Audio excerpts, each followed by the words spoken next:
नमस्कार, बहुत स्वागत है आपका। 5 की आंच आप देख रहे हैं, मैं हूं आपके साथ ऋतु ज्ञानवानी। छत्तीसगढ़ में चुनावी सीजन सरकार के लिए नई नई चुनौतियां लेकर आया है। एक तरफ 32% आरक्षण के लिए आदिवासियों की नाराजगी, तो दूसरी तरफ आए दिन कर्मचारियों का आंदोलन। अभी सरकार आदिवासी आरक्षण का मसला सुलझा भी नहीं पाई है कि अब 25,000 से ज्यादा प्लेसमेंट कर्मचारियों ने आंदोलन का बिगुल फूंक दिया है। रायपुर में हजारों को कर्मचारियों ने सरकार का अल्टीमेटम दिया है कि अगर उनकी मांग अनसुनी की गई तो कामकाज ठप कर दिया जाएगा। आदिवासी आरक्षण पर मचा बवाल अभी थमा भी नहीं कि प्रदेश के नगरीय निकायों में काम करने वाले प्लेसमेंट कर्मचारियों ने आंदोलन की राह पकड़ ली है। 32% आदिवासी आरक्षण की मांग को लेकर आदिवासियों की नाराजगी झेल रही सरकार के सामने अब कर्मचारियों को मनाने की चुनौती खड़ी हो चुकी है। सरकार विशेष सत्र में आरक्षण संशोधन विधेयक लाने का रास्ता तैयार कर रही है, लेकिन दूसरी तरफ हजारों कर्मचारी सड़कों पर उतरने की तैयारी भी कर रहे हैं। छत्तीसगढ़ के नगरीय निकायों के हजारों कर्मचारियों ने रायपुर के बूढ़ा तालाब से अपने आंदोलन का आगाज कर दिया है। सरकार के सामने इन्होंने अपनी मांगे रख दी हैं और अल्टीमेटम दिया है कि अगर सरकार इनकी मांगों को नहीं मानती तो दिसंबर या जनवरी में निकायों का काम ठप्प कर दिया जाएगा। ठेका कर्मचारियों का यह भी कहना है कि कोविड काल में फ्रंट लाइन वर्कर की तरह इन्होंने काम किया, लेकिन इन्हें एक सरकारी कर्मचारी के तौर पर आंका नहीं जा रहा। जी, हमारा जो नगरीय प्रशासन है वो जमीन से जुड़ा हुआ है। यहाँ जन्म से लेके मृत्यु तक सारे काम होते हैं। कोविड में भी हमारे जितने भी कर्मचारी थे वो सब फ्रंट लाइन वर्कर की तरह काम किए हैं। प्रशासन हमारी तरफ देख ही नहीं रहा है, हमको सोच ही नहीं रहा है हम कि उनके कर्मचारी हैं। इसीलिए हम सरकार को ये दिखाना चाहते हैं कि हम उनके कर्मचारी हैं और हम क्या कर सकते हैं। दरअसल ये आंदोलन है छत्तीसगढ़ नगरीय निकाय प्लेसमेंट कर्मचारी महासंघ का। इनका कहना है कि इनसे ठेका सिस्टम के तहत काम लिया जाता है, काम का लोड भी बढ़ता जा रहा है, लेकिन सत्ता में आने से पहले सरकार ने नियमित करने का जो वायदा किया था वो 4 साल के बाद भी पूरा नहीं किया गया। सबसे प्रथम मांग है हमारी कि हमारा जो ठेका प्रथा है, जो प्लेसमेंट है, इसको बंद किया जाए और हम नगर निगम में समायोजन करते हुए एक नियत अवधि में 10-15 साल की एक अवधि निर्धारित करते हुए इन कर्मचारियों को नियमितीकरण किया जाए, जो वादा की है कांग्रेस पार्टी। जब कांग्रेस पार्टी अपने जन घोषणा पत्र में ये बिंदु क्रमांक 11 और बिंदु क्रमांक 30 में स्पष्ट उल्लेख है कि ठेका प्रथा बंद करेंगे और अनियमित कर्मचारी नियमित किए जाएंगे। आज सरकार बने 4 साल हो गई है, लेकिन किसी प्रकार की कार्रवाई होते हुए हमें नहीं दिख रहा है, बल्कि ठेका प्रथा अभी और बढ़ा रहे हैं। टेंडर पे टेंडर लिया जा रहा है, यहाँ तो 0% में टेंडर लिया जा रहा है। कर्मचारियों से एकदम शोषण किया जा रहा है। निकायों में काम करने वाले इन कर्मचारियों की मांग है कि ठेका प्रथा को खत्म किया जाए, 10 या 15 साल का एक टाइम लाइन तय किया जाए और कर्मचारियों को नियमित किया जाए। इसके अलावा 65 साल सर्विस की जॉब सिक्योरिटी भी दी जाए।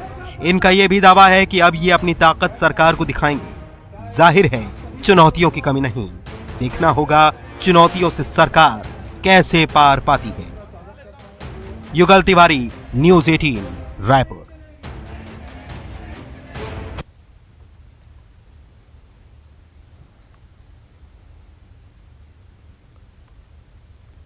तो चुनावी मौसम है और आंदोलन की बाढ़ आ चुकी है। कर्मचारियों का दावा है कि सरकार ने जो वादा किया था वो पूरा नहीं किया है, तो अब जो है कर्मचारी आंदोलनरत हैं और परेशानी कहीं ना कहीं अब सरकार की भी बढ़ चुकी है।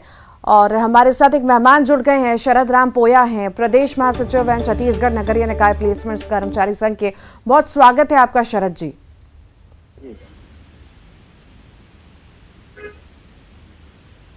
शरद जी सुन पा रहे हैं आप? जी सुन रहा हूँ। आंदोलन तो आ गया है, अब चुनावी स्तर पर है, आखिर क्या क्या मांगे हैं और किस तरह से इसकी पूर्ति होगी, किस तरह से देखते हैं आप? जी देखिए, हमारी जो मांग है कि सरकार जो ठेका प्रथा बना के रखी हुई है जी, हम चाहते हैं वो ठेका प्रथा बंद करे और हमको विभाग में समायोजन करे।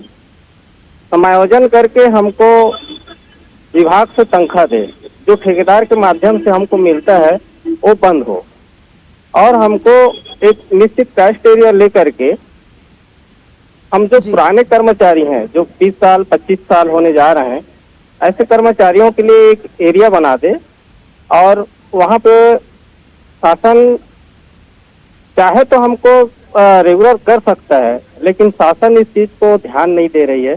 इसीलिए हम प्रदेश स्तरीय धरना प्रदर्शन पे आज रायपुर बूढ़ा तालाब पर धरना दे रहे हैं। जी ठीक, आप शरद जी लगातार बने रहिए हमारे साथ। एक गेस्ट और जुड़ गए हैं बीजेपी से, अनुराग जी जुड़ गए। अनुराग जी, बहुत स्वागत है आपका। कर्मचारी आंदोलनरत हैं और मांग अभी तक आरक्षण की हो रही थी, अब ये नया मुद्दा आ चुका है। शरद जी भी हमारे साथ जुड़े हुए हैं, उनका भी यही कहना है कि हमें नियमित किया जाए, ठेके पे जो काम हो रहा है वो ना हो। किस तरह से देखते हैं आप जो ये पूरी व्यवस्था चल रही है? देखिए, जब कांग्रेस घोषणा पत्र बनाई थी, जन घोषणा पत्र, उन्होंने स्पष्ट कहा था कि हमारी सरकार आते ही 10 दिनों के अंदर अनियमित दैनिक वेतनी और दैनिक भोगी और संविदा कर्मचारियों को नियमित करेंगे। आज 4 वर्ष हो गया। अगर आप कर्मचारी अपने हक की मांग कर रहे हैं तो कहाँ गलत है? आप चाहे स्कूल सफाई कर्मचारियों की बात करें, रसोईया संघ की बात करें, विद्युत संघ की बात करें या अन्य ठेका मजदूरों की कर्मचारियों की बात करें, सरकार को चाहिए कि अपने जन घोषणा पत्र में किए वादे के अनुसार उन्हें नियमित करे, लेकिन वो तो उनको नियमित करने के बजाय निकालने पे लगी हुई है।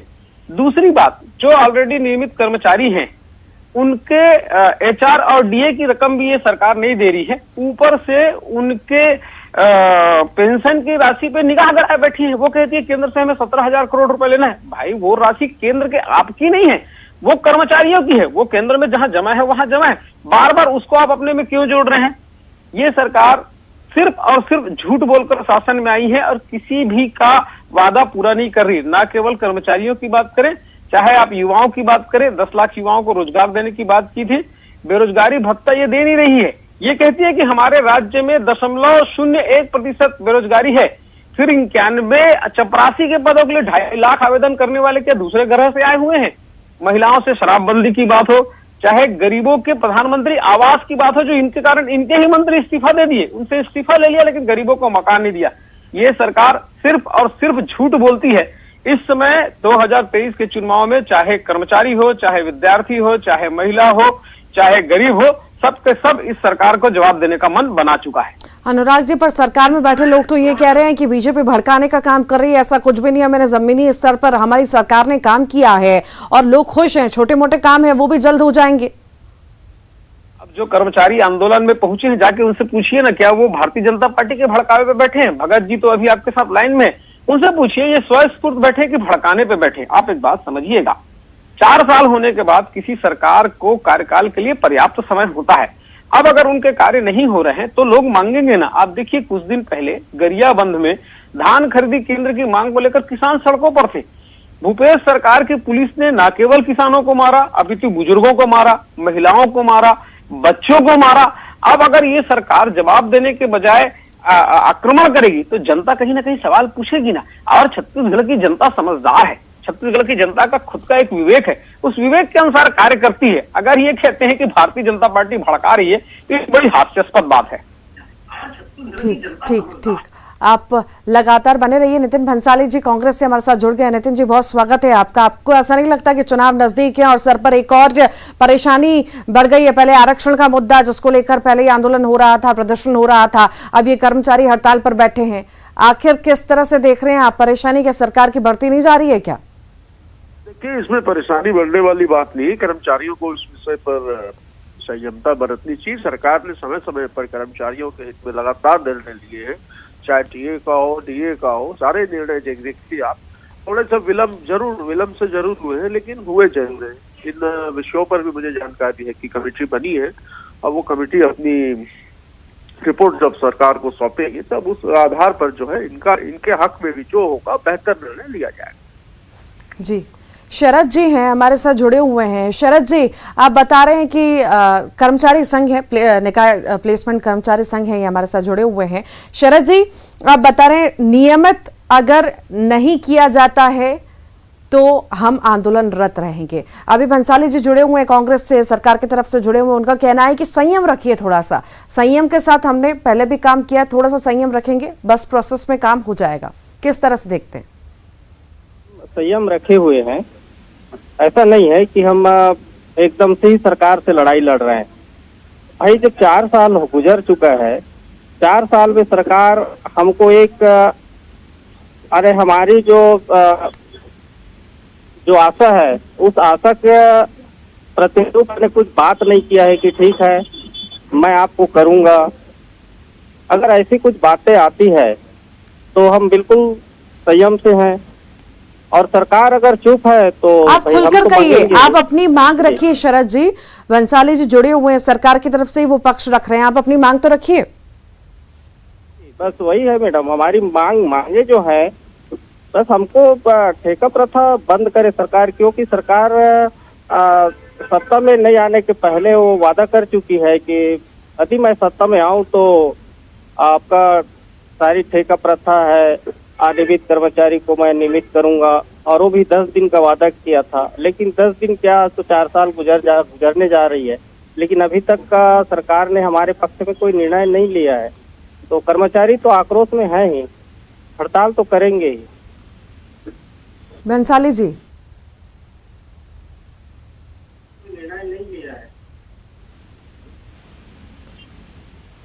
बंसाली जी, 10 दिन का वादा किया गया था, 4 साल बीत चुके हैं, पर वादा पूरा नहीं हुआ और आंदोलन तो हम करेंगे ही। साफ तौर से आंदोलनरत जो लोग हैं उनका कहना है। देखिए, ये आंदोलन करने से नहीं सुनती थी सरकार, बिल्कुल इस विषय पर विचार कर रही है। और ताकि आप खुद देखिए कि कोरोना काल के समय 2 वर्ष किस तरह के आर्थिक स्थितियां रही, पूरे प्रदेश की कहें या पूरे देश की कहें, तो कुछ मामलों में विलंब जरूर हुआ है, पर समय रहते सरकार ने कर्मचारियों के हित में, किसानों के हित में, मजदूरों के हित में, युवाओं के हित में लगातार निर्णय लिए हैं। और जो भी स्थिति परिस्थिति मैंने कहा, संयम रखें, सरकार बिल्कुल इन चीजों को लेकर गंभीर है, और समय पर जो आपके हित में बेहतर निर्णय होगा वो सरकार करेगी। कितना समय माने नितिन बंसाली जी? शरद जी यही उम्मीद कर रहे हैं कि जल्द से जल्द हो, आखिर सरकार कितना और समय लेगी? सरकार जल्दी इस विषय में निर्णय लेगी, पर तारीख मैं नहीं बता सकता, ये तय है, इस विषय कार्य जारी है। पर अगर कर्मचारी ऐसी आंदोलन पर रहेंगे तो काम भी ठप हो जाएगा ना सर? उस चीज की चिंता हमें भी है कि काम ठप होगा, पर कोई ना कोई रास्ता निकाला जाएगा और निश्चित तौर पर इसमें बेहतर निर्णय होंगे। बंसाली जी, ऐसा तो नहीं है लंबा इंतजार करना पड़ेगा, जैसे पिछले चुनाव में ये बोलकर सत्ता में आए, अब फिर जब चुनाव आएंगे तब ये बात होगी और उसके बाद होगा? देखिए, कांग्रेस जो कहती है वो करती है। 36 में से 28 वादे हम पूरे कर चुके हैं, जो वादे बचे हैं उन्हें भी पूरा करना है, पर कुछ चीजें होती हैं, कई पांचशली उसमें निर्णय लेने होते हैं। सारी चीजों को देखने के बाद ही सरकार नतीजे पर पहुंचती है। तो ये मामला भी पाइपलाइन पर है और मुझे पूरी उम्मीद है कि समय रहते इस पर बेहतर निर्णय होंगे। ठीक, बहुत शुक्रिया नितिन जी, शरद जी आपका, अनुराग जी आपका बहुत बहुत शुक्रिया। आगे बढ़ते हैं। बीजेपी प्रतिनिधि मंडल ने भोपाल क्राइम ब्रांच में शिकायत की है। भारत जोड़ो यात्रा में पाकिस्तान जिंदाबाद के नारे को लेकर शिकायत की गई है। बीजेपी प्रवक्ता पंकज चतुर्वेदी के नेतृत्व में शिकायत की है। सोनिया गांधी, राहुल गांधी, प्रियंका गांधी, कमलनाथ, अभय तिवारी, पीयूष बबेले समेत कई नेताओं पर एफआईआर की मांग की गई है। बीजेपी नेताओं ने पुलिस से यात्रा पर रोक लगाने की मांग की है।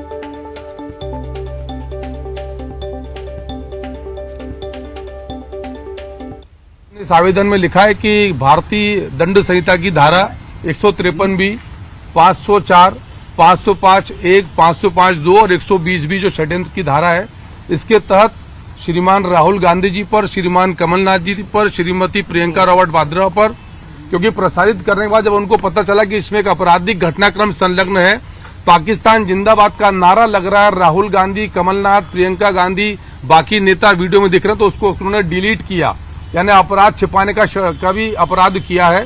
तो इन धाराओं में आज ये आवेदन क्राइम ब्रांच थाने में दिया है, क्योंकि ये इसी हमारा क्षेत्र अधिकार है, जुरिडिक्शन यहाँ का है, और हमको विश्वास है कि इस मामले में कड़ी कार्रवाई होगी। बहुत ही दुर्भाग्यपूर्ण है और मध्य प्रदेश भारतीय जनता पार्टी की ओर से हम मांग करते हैं इस वीडियो की सत्यता सबके सामने आए।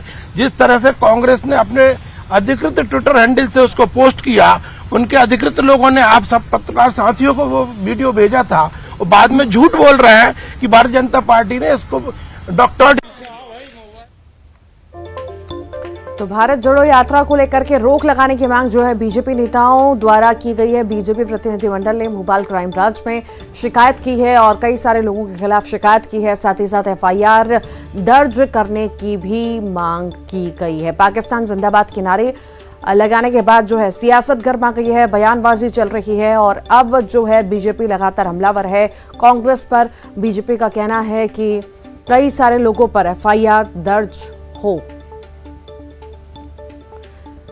इसी पर ज्यादा जानकारी के लिए मनोज राठौर हमारे साथ जुड़ गए हैं। मनोज, भारत जोड़ो यात्रा जिस दिन से शुरू हुई है, सियासत बयानबाजी थमने का नाम नहीं ले रहा है। इस पे अब जो है बीजेपी प्रतिनिधिमंडल पहुंचा है, उनका कहना है कि इस यात्रा को रोका जाए, सोनिया गांधी, राहुल गांधी और कई तमाम नेताओं पर एफआईआर दर्ज की जाए।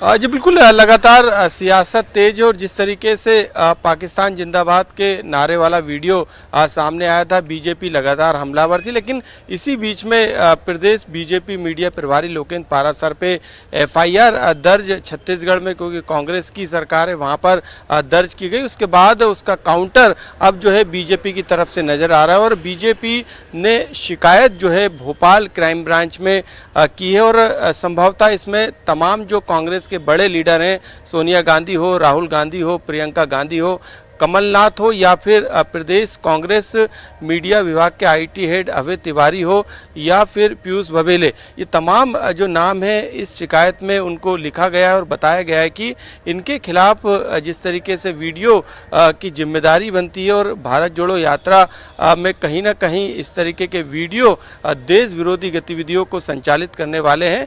ऐसे में भोपाल क्राइम ब्रांच से बीजेपी का जो प्रतिनिधिमंडल गया था उसने एफआईआर दर्ज करने की मांग की है और ये भी कहा है कि क्यों ना इस यात्रा पर रोक लगा दी जाए। तो ये मांग भी जो है यहाँ पे बीजेपी के तमाम नेताओं ने की है।